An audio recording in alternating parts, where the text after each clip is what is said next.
Yan yung ulam namin, oh. Yan, sarap ng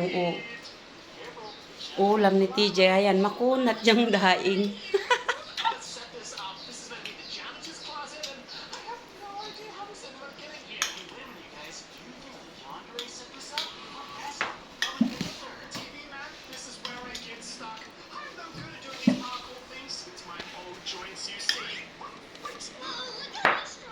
Yan yung favorite niyang ulam, sabaw at saka saging.